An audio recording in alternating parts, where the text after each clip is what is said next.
نحمده ونستعينه ونستغفره ونؤمن به ونتوكل عليه ونعوذ بالله من شرور أنفسنا ومن سيئات أعمالنا من يهده الله فلا مضل له ومن يضلله فلا هادي له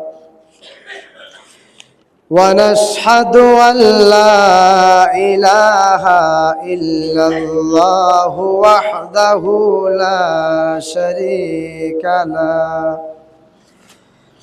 ونشهد أن سيدنا ونبينا ومولانا وملجانا محمد رسول الله صلى الله عليه وسلم أما بعد فقد قال الله تعالى في القرآن المجيد وفرقانه القديم في شان نبيه العظيم أعوذ بالله من الشيطان الرجيم بسم الله الرحمن الرحيم إن الله وملائكته يصلون على النبي يا أيها الذين آمنوا صلوا عليه وسلموا تسليما صلى الله على وآله وأصحابه وسلم صلى الله على سيدنا محمد وآله وأصحابه وسلم اللهم صل على مولانا محمد وعلى آل سيدنا مولانا محمد اللهم صل على سيدنا مولانا محمد وعلى آل سيدنا مولانا صلاة يا رسول الله عليكم यहाँ हम सब मुसाफिर हैं वही आखिर ठिकाना कोई आगे रवाना है कोई पीछे रवाना सलातुनिया सलामुनिया हबीब अल्लाह أعوذ بالله من الشيطان الرجيم ببركة بسم الله الرحمن الرحيم إن جهنم كانت مرصادا للطاغين مآبا لابثين فيها أحقابا সাদাকাল্লাহু মাওলানাল আযীম ওয়া সাদাকা রাসূলুহুন নবিয়ুল হাবিবুল কারীম।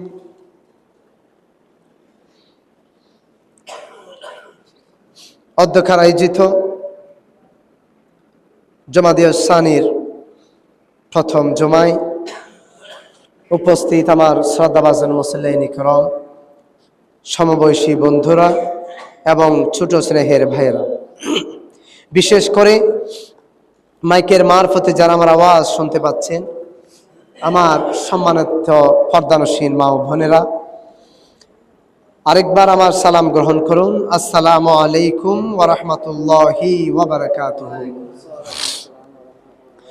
সর্বপ্রথম মহান আল্লাহ সুবহানাহু ওয়া তাআলার দরবারে অগণিত শুকরিয়া জ্ঞাপন করছি যে আল্লাহ সুবহানাহু ওয়া তাআলা আমাদের সবাইকে আজকের এই পবিত্রতম জুমায় উপস্থিত হয়ে কিছু কথাবার্তা বলার, শোনার তৌফিক দান করেছেন।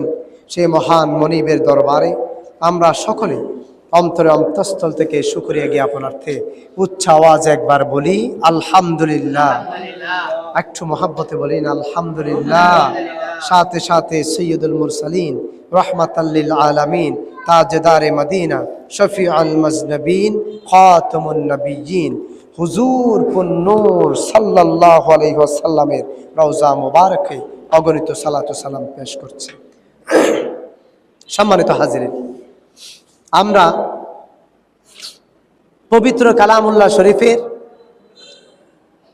30 নং পারার প্রথম সূরা নাবা নিয়ে আমরা বিগত 7টি জুমা পর্যন্ত আলোচনা করেছিলাম। আসলে এটা এমন একটি সূরা, এই সূরা যিনি ভালো মতো অনুধাবন করবে, কিয়ামতের দৃশ্য তিনি দুনিয়ার জমিনে থাকতে দেখতে পাবেন। সুবহানাল্লাহ।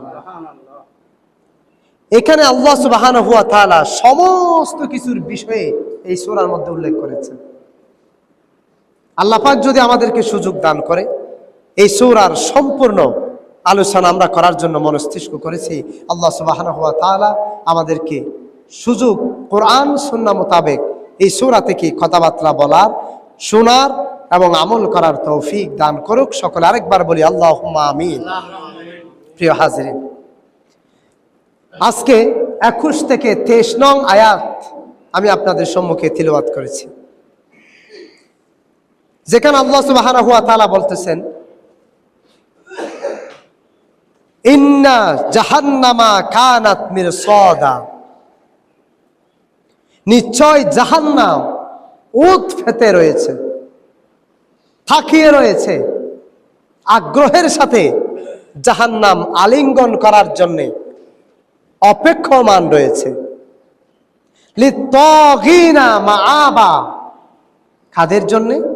যারা অবাধ্য, সীমা লঙ্ঘনকারী, তাদের জন্য। লাবিসিনা ফিহা আহকাবা, সেখানে তারা যুগ যুগ ধরে অবস্থান করবে। এটাই হলো আজকের কোরআনুল কারীমের সহজ সরল অনুবাদ। এখন কথা হচ্ছে ইন্না জাহান্নামা কানাত মিরসাদা, আল্লাহ তাআলা এখানে বলতেছেন নিশ্চয় জাহান্নাম ওত ফেতে রয়েছে, জাহান্নাম থাকিয়ে রয়েছে। কিছু মানুষের সাথে আলিঙ্গন করার জন্য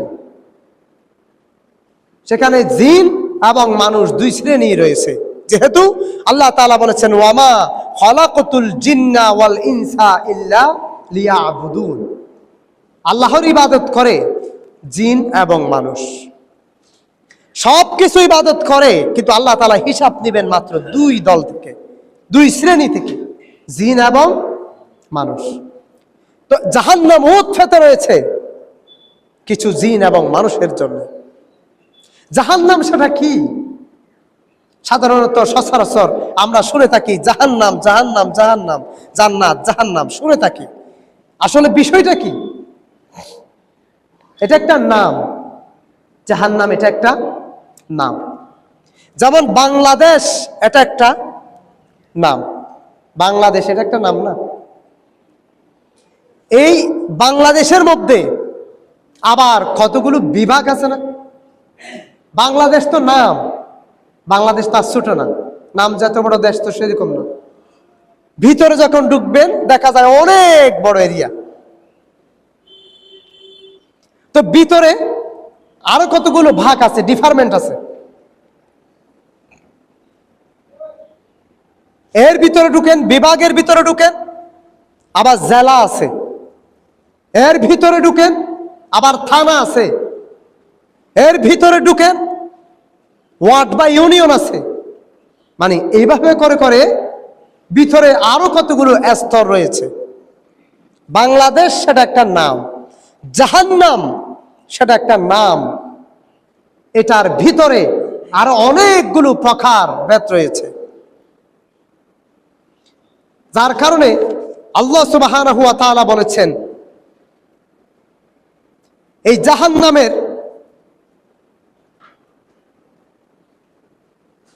অনেক প্রায় 60টি দরজা রয়েছে। এই দরজা দিয়ে সব মানুষ ঢুকবে না, মানুষের মধ্যে ভাগ আছে কারা কোন দরজা দিয়ে ঢুকবে। মুশরিকরা একটা দরজা দিয়ে ঢুকবে, মুনাফিকরা আরেকটা দরজা দিয়ে ঢুকবে, অহংকারীরা আরেকটা দরজা দিয়ে ঢুকবে, সুদখোর যারা ওরা আরেকটা দরজা দিয়ে ঢুকবে, হত্যাকারী যারা ওরা আরেকটা দরজা দিয়ে ঢুকবে। অর্থাৎ জাহান্নামে ঢোকার জন্য কতগুলো স্তর রয়েছে। এখানে ভিতরে ঢুকেও এক একজনের শাস্তির পরিমাণ ভিন্ন ভিন্ন হবে। তো মূলত বলতে চেয়েছিলাম জাহান্নাম সেটা কি? জাহান্নাম হচ্ছে সেই ভয়াবহ স্থান যেখানে অবিশ্বাসী, মুনাফিক এবং পাপীদেরকে শাস্তি দেওয়া হয়। যে জায়গায়, ওই জায়গাটার নাম হলো জাহান্নাম।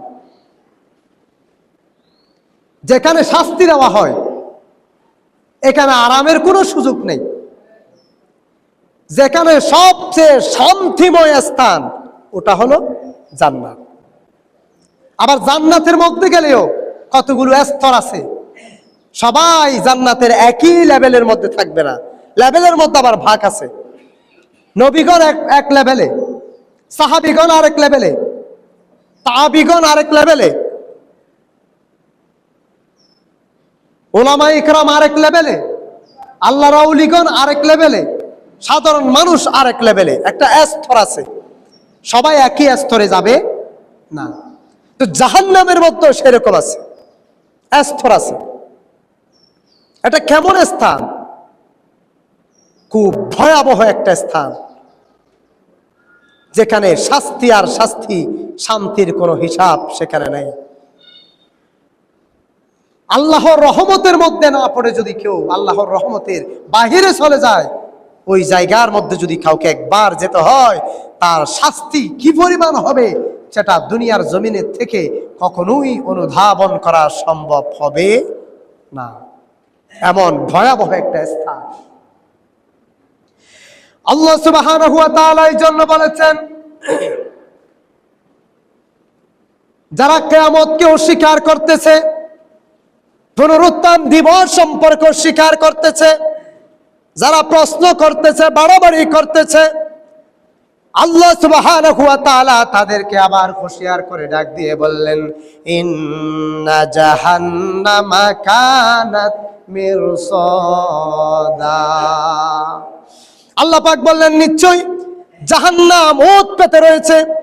ওই সমস্ত মানুষগুলোকে এই জাহান্নামের মধ্যে নিয়ে আসার জন্য লিত্তাগিনা মাআবা, যারা সীমা লঙ্ঘন করে, আমি রবের হুকুমের অবাধ্য হয়, আমি রবের হুকুম অগ্রাহ্য করে চলে, আমি রবের আদেশকে অমান্য করে চলে। আল্লাহ সুবহানাহু ওয়া তাআলা ডাক দিয়ে বললেন, বান্দারে আমার তৈরিকৃত জাহান্নাম ওই সমস্ত মানুষদের জন্য ওত পেতে রয়েছে।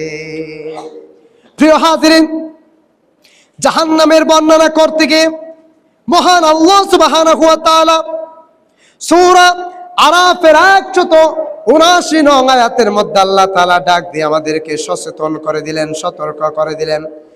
قد خلقنا لجهنم كثيرا من الجن والإنس।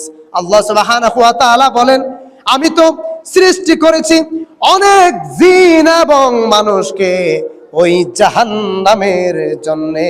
উচ্চ আওয়াজে বলা যাবে কি নাউযুবিল্লাহ।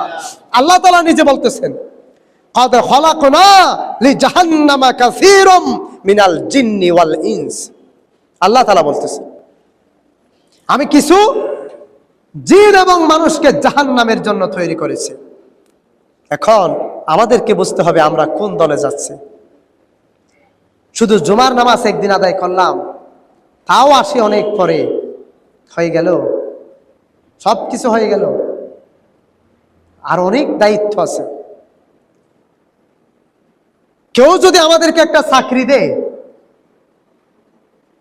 20,000 টাকার 10,000 টাকার, আমরা যারা চাকরি করি, মালিক পক্ষ কিছু যেন বলতে না পারে, শ্রমিক পক্ষ খুব সাবধানতার সাথে মালিক পক্ষের কাজগুলো করে। কেন করে? মালিক যেন বলতে না পারে। আমি তো তার থেকে বেতন নিয়ে কাজ করতেছি, সেই যেন কিছু বলতে না পারে, এই জন্য খুব সাবধানতার সাথে আমরা কাজ করি। সবচেয়ে বড় মালিক যিনি, সকল মালিকের মালিক যিনি, সেই মালিক আমাদেরকে কত কথাই না বলল, আর আমরা সেগুলোর দিকে ভ্রুক্ষেপ করে দেখি। তামাম জাহানের একক মালিকের নাম কি বলতে পারবেন? কে বলেন? আল্লাহ। তামাম জাহানের সমস্ত মালিকেরও মালিক যিনি, তিনি কে? মহাব্বতে বলেন না, তিনি কে? আল্লাহর নাম যত ধরবেন তত সওয়াব। তো সমস্ত মালিকের যিনি মালিক, সে মালিক আমাদেরকে হুকুম দিয়ে কি হুকুম দেয় কি, আর আমরা করি কি? দুনিয়ার সামান্য মালিকের কথা শুনে আমরা যে পরিমাণ পরিশ্রম করি, যে পরিমাণ দায়িত্ব পালন করি, আর মহান মালিকের হুকুমের যে অবাধ্য করতেছি, যার কাছে আমাদেরকে যেতেই হবে, তো সে মালিক আমাদের জন্য কি করবে? এই সামান্য চাকরির জন্য আমরা কত পূজাপুজি করি, কত নত হয়ে যায়, চাকরি যেন না যায়। অথচ আল্লাহ চাইলে, আমি যতই পূজা করি, আল্লাহ চাইলে 2 মিনিটে সবকিছু এলোমেলো করে দিতে পারেন কি পারেন না? আমি যদি অসুস্থ হয়ে যাই, আমার এই চাকরি থাকবে? আমি যদি 2 মাস না আসতে পারি, থাকবে এটা? আপনি যদি 2 মাস আপনার ডিউটিতে যেতে না পারেন, আপনার চাকরি থাকবে? আর আমার বুদ্ধি হওয়ার পর থেকে মহান রবের কত অবাধ্য করেছি, তারপরে যদি আল্লাহ আমার রিজিক খোলা রেখেছে, চোখ 2টা বন্ধ করে দেয় নাই, অন্ধ করে দেয় নাই, শরীর যে সুস্থ রেখেছে, শুকরিয়া কেমনে আদায় করতে হবে? মোহাব্বতে বলেন আল্লাহু আকবার। আরো জোরে বলেন আল্লাহু আকবার। কি মহান রব আমার! সেই রব কত মহান! এত অপরাধ করি, এত অন্যায় করি, এত জুলুম করি নিজের উপর, তারপরও আল্লাহ আমাদের রিজিক বন্ধ করে দেন না। আমাদেরকে অসুস্থ করে বিছানায় ফেলে রাখে নাই, সুস্থ রেখেছে। তাই তো মসজিদে আসতে পেরেছি। কত মানুষ কবরস্থানে শুয়ে আছে, হাঁটার সময় একটু দেখিয়েন, তখন ভাবলে আপনার মনে হবে বুরহানুদ্দিনের মতো এখানে অনেকের ছোট নাকি উনি চলে গেছে না? তাহার তো এখন বিদেশে থাকার কথা, টাকা ইনকাম করার কথা, কবরস্থানে স্ত্রী, পুত্র, ছেলে, মেয়ে, মা, বাবা, আত্মীয় স্বজন, কেউ খবর নিতে পারবে এখানে? সে কি আপনাদেরকে কোনোদিন একটা ছাও খাওয়াই নেই? কাউকে না কাউকে তো খাওয়াইছে, সালাম হলো দেয় নেই জীবনে একবার হলেও। তা আপনি সেই সালামের বদলায় তাকে গিয়ে একটু খবর নেন না, ভাই কেমন আছো? পারবেন? সেটা তো দুনিয়াবি রসম। আপনি বলবেন আমি মরে গেলে আমার ক্ষেত্র সেরকম, আপনি মরে গেলে আপনার ক্ষেত্র সেরকম। এই জন্য আমার আল্লাহ তাআলা ডাক দিয়ে বললেন, বান্দারে জাহান্নাম আমি আল্লাহ তৈরি করেছি, দুইটা জিনিস দিয়ে জাহান্নামটা আমি পূরণ করব। একটা হলো জিন আর একটা হলো মানুষ। এই দুই জাতের মধ্য থেকে আমি আল্লাহ তাআলা জাহান্নাম পরিপূর্ণ করে দিব। আল্লাহ সুবহানাহু ওয়া তাআলা এরপর আমাদের সচেতনতার জন্য সূরা বাকারার ২৪ নং আয়াতের মধ্যে আমার আল্লাহ তাআলা ঘোষণা করলেন, আমাদেরকে জানিয়ে দিলেন, ফাত্তাকুন নারাল্লাতী ওয়াকুদুহান নাসু ওয়াল হিজারা উইদ্দাত লিল কাফিরিন। আবার আল্লাহ তাআলা ডাক দিয়ে বললেন, রে বান্দা জাহান্নামের সে আগুন থেকে বাঁচো যে আগুনের জ্বালানি হবে মানুষ এবং পাথর। উচ্চ আওয়াজে বলা যাবে কি নাউজুবিল্লাহ। আগুন জ্বালানোর জন্য আমরা তেল ব্যবহার করি। আল্লাহ তাআলা বলতেছেন, আপনারা দেখেন ভাত রান্না করার জন্য এখন যেমন গ্যাস ব্যবহার করে, এখনো গ্রামে গঞ্জে ভাত রান্না করার জন্য লাকড়ি জ্বালাই, লাকড়ি দিয়ে আগুন জ্বালাই। আমার আল্লাহ তাআলা বলে, বান্দা জাহান্নামের আগুন আমি জ্বালাইবো মানুষ এবং পাথর দিয়া। মানুষ দিয়ে আল্লাহ তাআলা বলতেছেন আমি জাহান্নামের আগুন জ্বালাবো, অর্থাৎ আমরা হব জাহান্নামের লাকড়ি। সহ্য করা সম্ভব হবে? কেমনে সহ্য করব?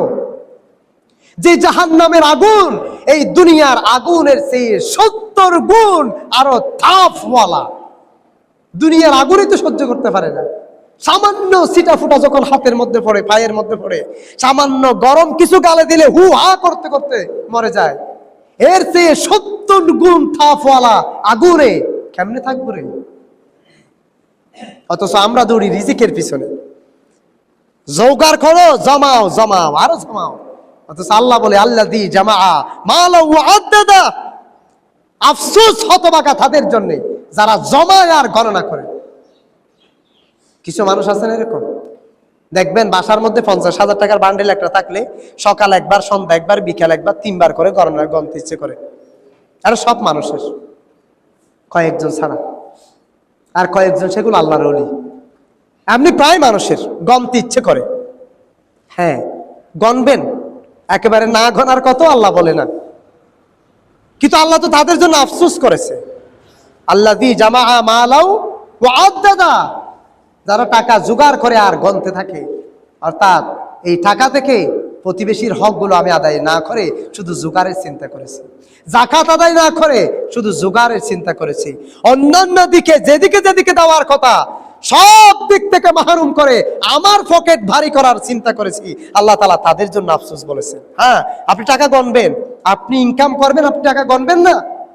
অবশ্যই গণবেন। এখানে আরেকটা মাসালা, আপনি চাকরি করেছেন, মাসিক শেষে আপনাকে বেতন দেয়, আপনি টাকাগুলো গনে গনে নিবেন, সুন্নাত। অনেক সময় আমরা নিজেরাও নিই না, লজ্জায়, আমাকে কি কম দিবি, এরকম হয় না? দোকানদার টাকা দিয়েছে, আপনি গনে নিবেন, গনে দিবেন, সুন্নাত। আমরা একটা সুন্নাতের অবহেলা করি, দেখে দেওয়া একটা সুন্নাত। তো আল্লাহ তাআলা তো এখানে নিষেধ করেছেন। কেন নিষেধ করেছেন?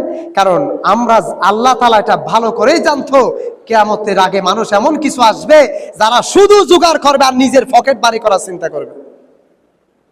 আশেপাশের মানুষ খাইলে খাবে, না খাইলে মরে যাবে, আমার কি আসে আর চাই। এরকম আছে না আমাদের? এই জন্য আমাদের মাইন্ড চেঞ্জ করতে হবে, মন মানসিকতা পরিবর্তন করতে হবে।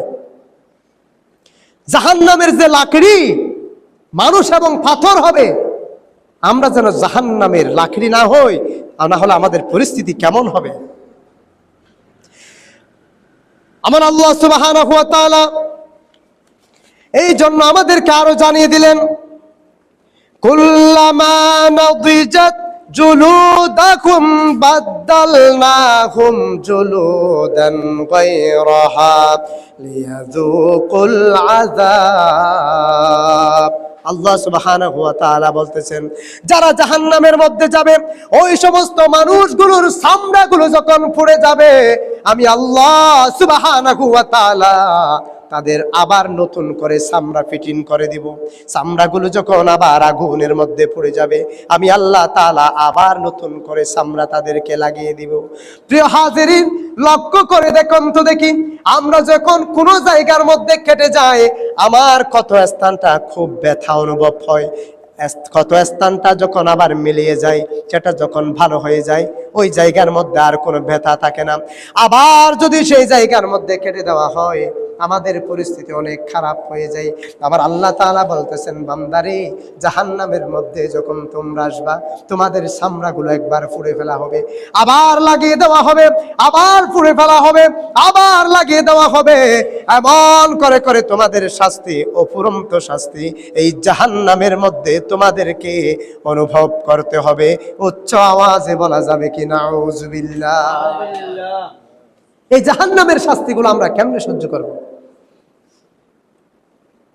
হাদিস শরীফের মধ্যে এসেছেন, রাসূল পাক সাল্লাল্লাহু আলাইহি ওয়াসাল্লাম ঘোষণা করলেন, লাউ আলকিয়া ফিহা হাজারু সাবঈনা খরিফাম মা বালাগা কারহা।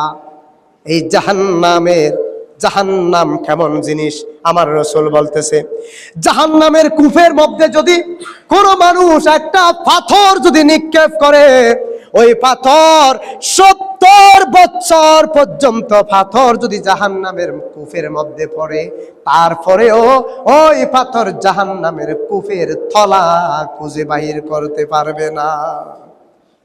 এটা মুসলিম শরীফের হাদিস। আমার রাসূল সাল্লাল্লাহু আলাইহি সাল্লাম বলতেছে, কেউ যদি একটা পাথর জাহান্নামের কূপের মধ্যে ফেলে দেয়, 70 বছর ওই পাথরটা জাহান্নামের মধ্যে পড়বে, তারপরও নিচের তলাটা খুঁজে পাবে না। এটা কেমন হতে পারে? কত ভয়াবহ হতে পারে, কত কষ্টের একটা অবস্থান হতে পারে। আমার আল্লাহ সুবহানাহু ওয়া তাআলা আমাদেরকে সেগুলো শিখিয়ে দিচ্ছে। ইন্না জাহান্নামা কানাত মিরসাদা। এই জাহান্নাম উৎসতে আছে কিছু মানুষকে গ্রহণ করার জন্য। এখন আমরা কোন দলে যাচ্ছি? আবার ওই মানুষগুলো খারাপ। আল্লাহ পাক সেটা বললেন এর পরের আয়াতের মধ্যে, লিত্তাগিনা মাআবা। লিত্তাগিনা সীমা লঙ্ঘনকারী, যারা অবাধ্য, যারা আল্লাহর হুকুমের অবাধ্য। আল্লাহ সুবহানাহু ওয়া তাআলা জানিয়ে দিলেন, বান্দা, তাদের জন্য এই জাহান্নাম অপেক্ষমান রয়েছে। এখন আমরা কি সীমা লঙ্ঘন করতেছি নাকি আল্লাহর আইন মোতাবেক চলতেছি? দেখতে হবে একটু। এগুলো নিজেদেরকে যাচাই করতে হবে। আরেকজনেরটা আমার দরকার নাই, আগে নিজেরটা দেখি, তাহলে আমি ধন্য মানুষে পরিণত হতে পারবো। জ্ঞানীর কাজই মূলত নিজেরটা দেখা। আরেকজন সে কি করে আমার প্রয়োজন নেই। হ্যাঁ, আমি যখন নিজেকে সংশোধন করতে পারবো, তখন আমি আরেকজনকে বলার অধিকার রাখবো। এখন আমার নিজের মধ্যে নাই, কিন্তু আমি সব কথা বলে বেড়াই, মানুষের ভুল ধরার মধ্যে প্রস্তুত। এই কাজ করা যাবে না, এই কাজ করা যাবে না। মানুষেরই তো ভুল হবে, মানুষের মধ্যেই তো গুনাহ হবে। তবে কোরআনুল কারীমের মধ্যে আল্লাহ তাআলা যেখানে যেখানে জাহান্নামের কথা বলেছে, সেখানে সেখানে কিন্তু আবার জান্নাতের কথা বলেছে। যেখানে যেখানে আযাবের কথা বলেছে, সেখানে সেখানে আল্লাহ তাআলা শান্তির কথা বলেছে। সুবহানাল্লাহ। অর্থাৎ আল্লাহ তাআলা মানুষকে ভয় দেখিয়েছেন, সাথে সাথে আবার আশার বাণী দেখিয়ে দিয়েছেন। বলেছে, বান্দা, এই জাহান্নাম হবে তাদের জন্য লিত্তাগিনা মাআবা। আল্লাহ তাআলা বলতেছেন, যারা সীমা লঙ্ঘনকারী এদের জন্যই তো জাহান্নাম। আবার যারা আল্লাহ তাআলার আদেশ মান্যকারী তাদের জন্য আবার জান্নাত রয়েছে। আল্লাহ তাআলার কথা দেখেন, জাহান্নামের কথা বলে আবার সাথে সাথে আল্লাহ তাআলা মানুষকে আশার বাণী দিয়ে দেয়। শুধু জাহান্নাম বলে বলে আল্লাহ তাআলা জাহান্নামে ঢুকাই দেন। কারণ আমার রব জানে আমার বান্দারা দুর্বল, আমার বান্দারা দুর্বল, এরা গুনাহ করবে, সংশোধন হবে। প্রিয় হাজিরিন, ওই জাহান্নামের মধ্যে মানুষ কতদিন থাকবে? আল্লাহ সুবহানাহু ওয়া তাআলা সূরা আন-নাবার এই 23 নং আয়াতের মধ্যে সেটাও মানুষদেরকে জানিয়ে দিলেন, লাবিসিনা ফিহা আহকাবা। আল্লাহ তাআলা বলতেছেন সেখানে তারা যুগ যুগ ধরে অবস্থান করবে।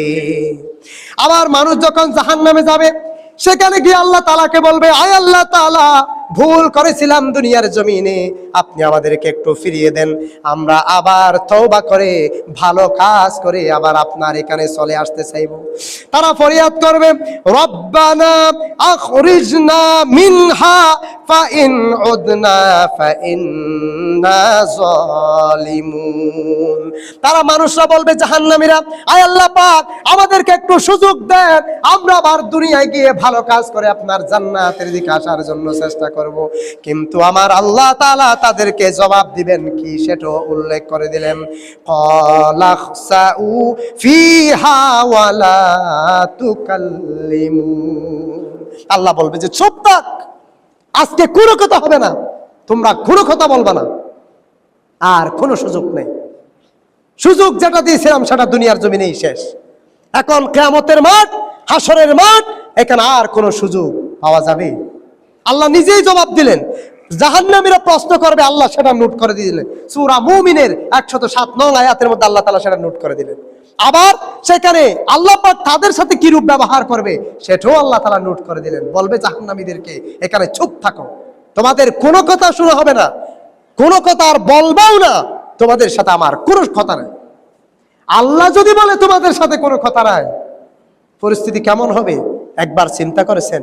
দুনিয়ার সামান্য মালিক যখন বলে আমার কাজ কেন ঠিক মতো করো নাই, তোমার চাকরি থেকে আমি বরখাস্ত করে দিলাম, আমরা কত মানুষের ভয়ে ধরি ওই চাকরিটা ঠিকানোর জন্য। আর মহা মালিকের মালিক যেদিন বলবে তোমরা চুপ থাকো, তোমাদের সাথে আর কোনো কথা নাই, সেদিন পরিস্থিতি কেমন হবে এটা আমাদেরকে বুঝতে হবে। আল্লাহ পাক আমাদেরকে সেই খবরগুলো জানিয়ে দিলেন হাদিস শরীফের মাধ্যমে।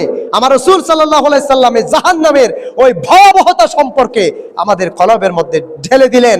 তারপরও আমরা মানুষ আজান দেওয়ার পরে বাহিরে চলে যাই, এদিকে আজান হয়, এদিকে জামাত হয়, মানুষ জামাত এড়িয়ে অন্যদিকে চলে যায়। নামাজ হয়, শুয়ে থাকি বিছানার মধ্যে, ঠিক মতো নামাজটা আদায় করি না, মা বাবার হক আদায় করি না, ভাই বোনের হক আদায় করি না, স্ত্রী পুত্রের হক আদায় করি না, সমাজের হক আদায় করি না। বলি শুধু হ্যাঁ আমি তো সবচেয়ে ফ্রেশ হয়ে চলি, কারোর সাথে আমার কোনো সম্পর্ক নাই, কারো থেকে আমি কিছু নিও না, কারো থেকে কাউকে আমার কিছু দেওয়ার দরকার নাই, না, এই কথা চলবে না। অনেক মানুষ এরকম বলে না, আমি কারো থেকে কিছু নিচ্ছি নাকি, এদেরকে দেওয়ার আমার দরকারও কি, নিব না দিব না, আমি ফ্রেশ হয়ে চলতেছি। না, আল্লাহ আপনাকে ওই রকম ফ্রেশ হয়ে চলার জন্য দুনিয়ায় পাঠায় না। নিব না দিব না মানে কি? আল্লাহ তো আপনাকে বলছে ঐক্যবদ্ধ হয়ে চলার জন্য, ওয়াতাসিমু বিহাবলিল্লাহি জামিআও ওয়ালা তাফাররাকু। আল্লাহ কি বললেন? ওয়াতাসিমু, শক্ত করে ধরো, মজবুত হয়ে ধরো, আঁকড়ে ধরো, দৃঢ়ভাবে ধরো, বিহাবলিল্লাহ, আল্লাহর রজ্জুকে, জামিয়া, একত্রিত হয়ে, জামাত হয়ে, সকলেই মিলে, ওয়ালা তাফাররাকু, পৃথক হয়ো না, বিভেদ সৃষ্টি করো না, ফসাদ সৃষ্টি করো না। এখন আল্লাহর কথা এটা যদি না মানি, আল্লাহ আমাকে কি জান্নাতে দিবে? আমাদেরকে এটা বুঝতে হবে।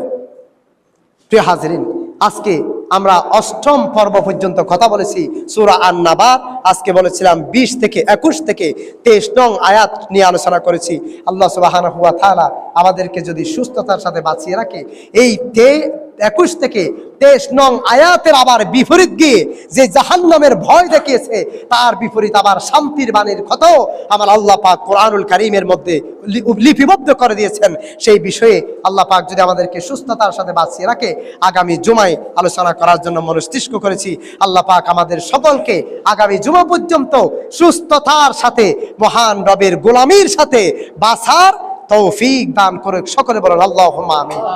এবং 5 ওয়াক্ত নামাজ জামাতের সাথে আদায় করার তৌফিক দান করুক, আল্লাহুম্মা আমিন। আর মহাব্বতে বলুন না আল্লাহুম্মা আমিন। আমিন বললে আল্লাহ কবুল করে ফেলে, নাকি কবুল করবে এই জন্য বলতে ইচ্ছে হচ্ছে না? যে আমিন বললে কে কবুল করে? তখন আমরা আমিন বলতেছি না কেন? যদি কবুল করলে ঘুম থেকে উঠতে হবে, মসজিদে আসতে হবে, এটার জন্য? আর আসলে তো আমাদেরই লাভ, আসতে পারলে তো আমাদেরই লাভ, আসতে পারতেছি না সেটা আমাদেরই ক্ষতি। এখানে আর কারো ক্ষতি নেই, যার যার গুলো তার হিসাব। আল্লাহ সুবহানাহু ওয়া তাআলা আমাদেরকে সুস্থতার সাথে আগামী জুমা পর্যন্ত থাকার তৌফিক দান করুক। আরেকবার মহাব্বতে বলুন আল্লাহুম্মা আমিন। ওয়া আখিরু দাওয়ানা আলহামদুলিল্লাহ। আসসালামু আলাইকুম ওয়া রাহমাতুল্লাহি ওয়া বারাকাতুহু।